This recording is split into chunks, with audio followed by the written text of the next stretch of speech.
ইন্নামাল ইলমু বিত্তাআল্লুম। আপনি ইলম শিখতে হলে আলেমের সোহবতে যেতে হবে।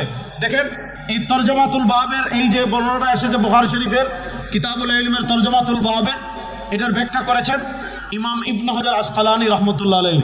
ইমাম ইবনে হাজার আসকালানী রাহিমাহুল্লাহকে আমরা কম বেশি চিনি সবাই।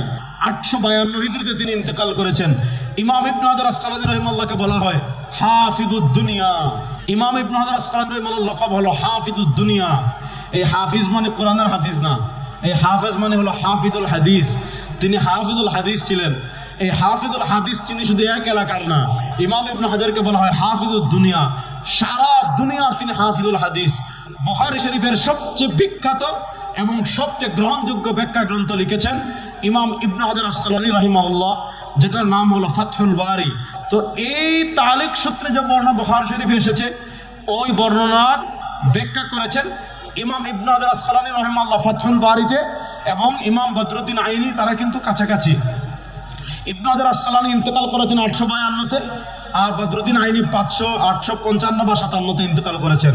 অর্থাৎ দুজন বন্ধু ছিলেন, এক আল মাদ্রাসাতুল আশরাফিয়া, একসাথে দুজন পড়িয়েছেন। একজন শাফি মাযহাবকে প্রাধান্য দিয়ে ফাতহুল বারী লিখেছেন, আর একজন হানাফি মাযহাবকে প্রাধান্য দিয়ে উমদাতুল কারি লিখেছেন। যাক, ওই আলোচনা আমি যাচ্ছি না।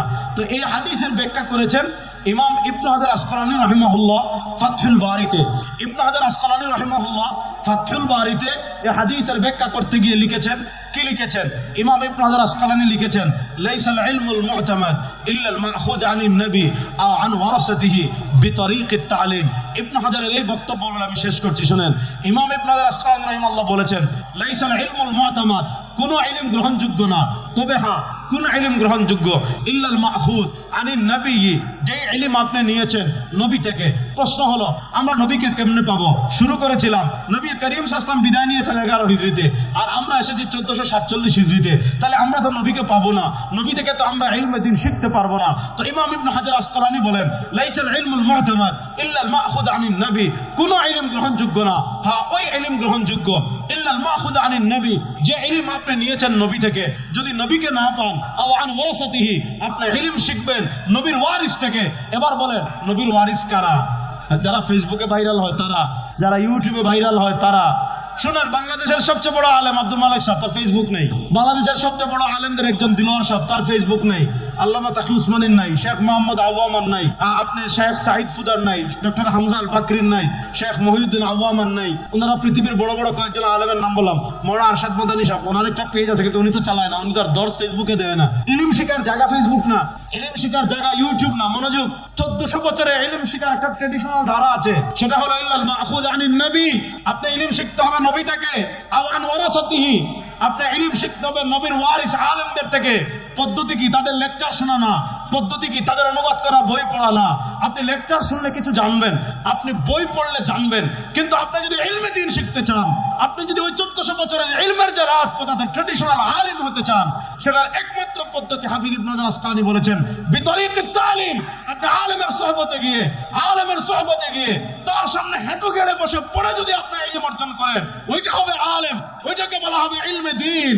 আর যদি আপনি আলেমের সোহবতে যান নাই, 2-4টা বাংলা চটি বই পড়ে অথবা ফেসবুকে 2-4টা লেকচার শুনে আপনি যদি শায়েখ হয়ে যান, অথবা আপনি যদি স্কলার হয়ে যান, আপনার চেয়ে বড় শয়তান আল্লাহর জমিনে আর কেউ নাই।